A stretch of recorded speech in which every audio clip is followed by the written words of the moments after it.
Hey, what's up you guys? Bloody Jacob here to bring you another figure review. This time we're going to be talking about the DC Collectibles Batman Arkham Knight Harley Quinn figure. And yeah, I showed this in my haul video yesterday. I also showed it in a size comparison with the Arkham Asylum Killer Croc Deluxe figure. And I promised I was going to do a video review on this one, and here it is. I'm just going to say right off the bat, I absolutely love this figure.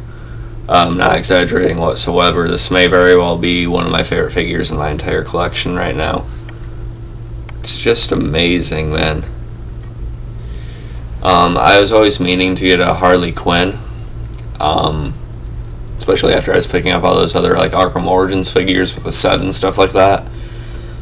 But I'll do a comparison with the Arkham Origins Joker later. But I always need a Harley Quinn figure just to really help fill out my small little DC shelf. And she goes perfectly with other Arkham figures, whether they're from Arkham City, Arkham Asylum, Arkham Origins. She fits right into them. And just an amazing sculpt, very, very good paint work for the most part. And just a lot of great sculpted details, and just a lot of things I could talk about right now. But at first, let's go look at the packaging. Of course, not as big as the Killer Croc packaging, obviously, because Harley Quinn's not that huge. But anyway, you get a look at the Batmobile in the background there, kind of cool. Okay, you can kind of see where I bought it. That comic book shop I talked about the other day. I picked this up for $24.95, which isn't a bad price. May seem a little bit expensive. You know, I feel like it should be closer to like $17-20 or so, but really it's kind of the standard for a lot of comic book shops nowadays. So not a bad price, and it was worth it. So I'm not gonna really complain about it. Of course, you get the name of the character right there too, which I like. Then you get like this like a computer image of the design of the figure. It's kind of cool. And same thing in the background there. Then you get the other figures from the series. I don't have the Arkham Knight Batman, or any of these other three right here, actually. But I don't really feel a need to get another Arkham Batman, because I feel like the Arkham Origins Batman I have is pretty much perfect. I actually like the face sculpt on that one a hell of a lot better than how it looks here. But still, it's a good looking figure though, and I'd probably pick it up if I did see it, but I haven't yet. I don't have the Arkham Knight figure, and I don't have the Scarecrow. And yeah, for once actually, the picture of the figure they show right here, the figure itself actually looks better, which is kind of a rare instance, kind of a rare case. But I actually haven't played Arkham Knight yet, as I've said in other videos. I don't have an Xbox One or PS4 yet. I just have the Xbox 360. I haven't invested in an Xbox One yet because you can't play Xbox 360 games on there yet, as far as I know. But yeah, of course I did read up on the story and stuff, and it does sound like it's a great game. But yeah, so, and that used copy of Arkham Origins I got the other day that I showed in my haul video, the disc doesn't work. Yeah, that's kind of frustrating. It just goes to that blank black screen and stuff, and yeah, I restarted it, and just a bunch of things like that. I'm not going to get into that right now, but we're going to take that back in a couple days, and hopefully get another copy that actually works, or at least get my money back. But yeah, so that's not really connected to this, but let's look at the figure again. Let's look at the face sculpt first off. Again, I apologize, the webcam's not going to be very clear with this, but it's okay. But yeah, the face sculpt itself, this thing is perfect, pretty much perfect, really. The eyes, her eyes, you can see the blue in them. They're painted really well. There's even that little white dot to bring out the life in it. Of course, that dark makeup. And of course, while he lives at the end of Arkham City, Joker actually dies. So her look in Arkham Knight, you know, it kind of gives off like a darker, more serious, sort of vengeful, depressed Harley Quinn, I guess. So it kind of works. And lipstick is painted on perfectly, that darker, red, very dark red type of color, almost black. It works well. And the white on it is painted pretty much perfectly too. Even the little holes in her nose and stuff. Her nostrils, I should say. And you can even see like her makeup like fading in and out like around the cheek area, which I think is a really, really nice touch. See, it's kind of clear there, you see? But yeah.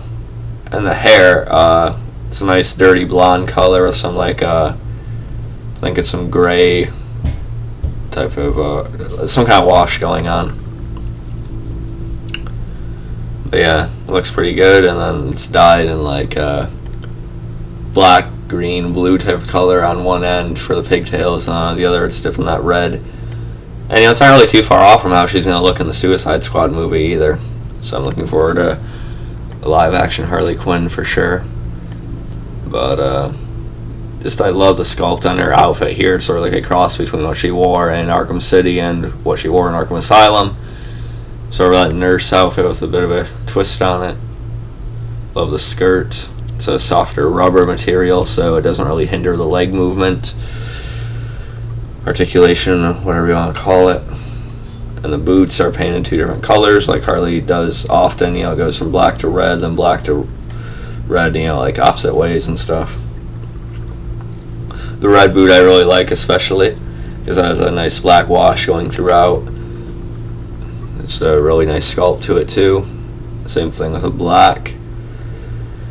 And the reds and blacks on it are pretty clean for the most part, minus a couple little spots on the legs here and there. And there's like a little bit of a paint mess up next to the ear there. I don't know if you can see it. Some of the white going onto the skin of the ear a little bit more than it should, I think. But it's kind of hard to see. But not a big deal. Just minor little picks. I guess I should point out. But otherwise, a very, very good paint job, I should say. And I also like the wash going on in the gray, like white part of her outfit too. Just makes it look all the more realistic. Which I really love the Arkham figures for, because yes, they're based from video game versions, but yet they are some of the most realistic looking figures we've gotten. Yeah, I just love the face sculpt. It's perfect. It's dead on to the game. Just a good Harley Quinn look in general. Very happy to have her. I even love the whites painted on like perfectly with the skirt too. And you're gonna get that gray wash when it comes to like the stuff she's wearing on her forearm. The buckle is silver on it's painted really nicely. Same with all the little silver buckles throughout the outfits, but it's painted really cleanly, really crisp. Even the one right here, you don't really see any bleeding onto the skin or anything like that, or vice versa.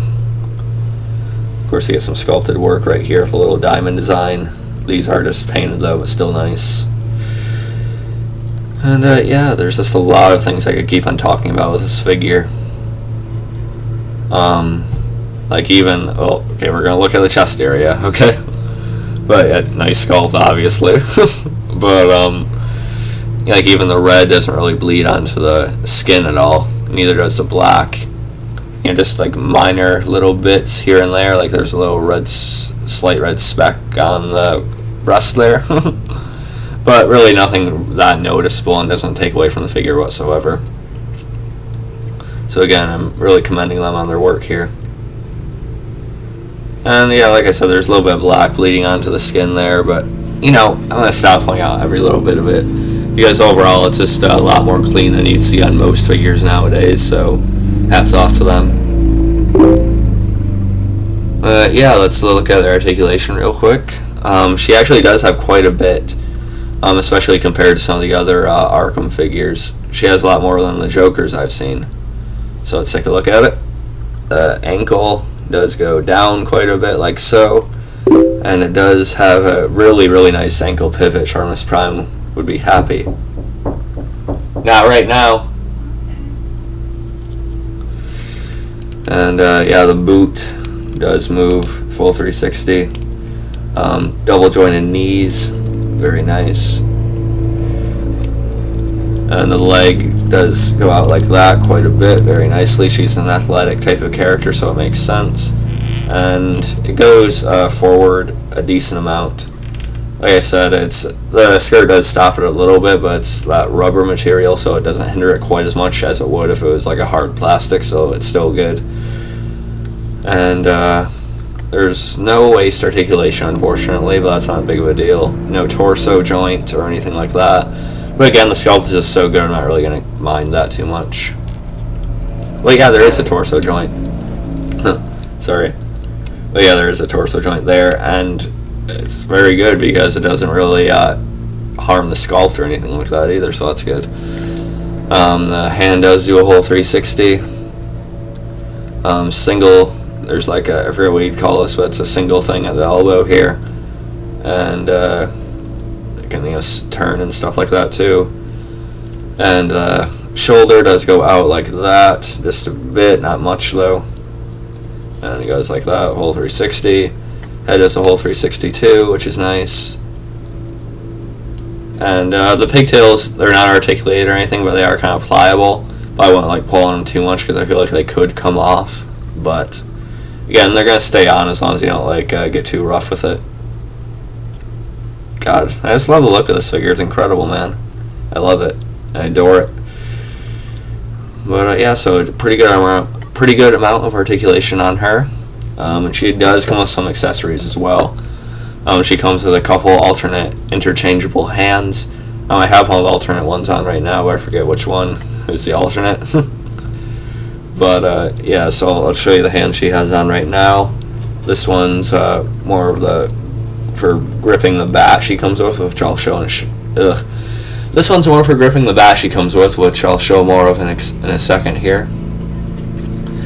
And then this one's more of like a trigger finger type of one. And she does come with a pistol. It's kind of a standard gray and black look, but the sculpt's fine. You know, it is what it is. It's fine. And it does fit into the hand very, very nicely once you do get it in there. And I like how the hand's sculpted, so it actually looks like she's about to pull the trigger. You know, so you don't just have to balance it in like a random hand where she doesn't look like she's about to fire it whatsoever. This one actually does look like she is, so that's great. Love that. And she also comes with, I wasn't sure what this was at first because I haven't played Arkham Knight, unfortunately, myself. But my girlfriend thought it was a knife, but I actually thought it was a detonator. And it turns out it is actually a detonator, so I was right. But yeah, you know, some pretty nice detail in it, you know, good paint work. So yeah, it's cool. I'm not really going to be displaying her with that though. And she also comes with a bat, which I just mentioned a minute ago. Just a lot of nice work on the bat too. It almost looks wooden, but at the same time it looks like more of a steel bat too, so I'm not really sure which one's supposed to be. But I really love the black wash going throughout it, you know, it makes it look dirty. The red on it's pretty clean, as well as little silver things going throughout. Just a very nice sculpt too. And like I said, it does fit into the hand pretty perfectly. You can get into like one or two of the other hands too, but the circular one is really meant for gripping the bat. And once you do get it in, like this, let me see, she does hold it pretty well. And I'm usually displaying her with the pistol in her left hand and then the bat in her right, sort of like that. I think that works. It looks very, very nice. God, I adore this figure. Wow. I'm just very, very pleased with how this one turned out. Just a great look, great sculpt, great paint, awesome detail, good amount of accessories. And she does come with one last accessory I haven't shown, and that is this jack in the box right here. I think it looks really nice. There's a good black wash going throughout the actual box here, and a lot of it's actually sculpted too. A lot of this stuff isn't just painted on. And this actually is a real spring right here. You can't like put it back into the box or anything, but you know, the spring actually does work. So yeah, kind of cool. And the handle here, the knob, whatever it is, I forget what to call it, the lever does actually turn like that. But like I said, you can't put it back into the box, but it still does look nice, and it's fun, and it's kind of cool that they added that anyway. But yeah, so the Jack-in-the-Box face itself is painted really nicely, good clean work. Again, with the silver on it, very nice. But yeah, so very good figure. Definitely one of my favorite DC figures, no question. Probably one of my favorite figures in general now. I just really love it. It's a great look for Harley, great design, and just a great adaptation from the game. So yeah, that's all I have to say about this figure. Hope you guys like this video, and I should do some size comparisons. Hold on. But yeah, here she is next to the Killer Croc figure. I know I showed this in the review of him, but excuse me okay. But yeah, so it's a good size difference here, as you can see. It's about like that. I still think Croc should be like that at least, but it's kind of more right here. Still good size difference, so it's a pretty good scale to what it was in the Arkham games. And we're not looking at the Croc figure, sorry. And here she is next to Mr. J. Of course, Arkham Origins Joker, which I showed before. Joker's just slightly taller than her. But I think these two look really good together, even if they're from different games. I think they fit in very nicely. This Harley probably looks better next to this Joker than she would with the Arkham Asylum Joker, so it works out pretty well. They look pretty good side by side, I think. And here she is next to the Arkham Origins Batman, my favorite Batman figure I have. Again, the face sculpt on him is just perfect. But yeah, she should probably be a little bit shorter than she is against Batman here, I think. But it's still not bad. So yeah, there it is, my review on the Arkham Knight Harley Quinn figure. Hope you guys enjoyed this video, and I'll catch you guys next time. And peace.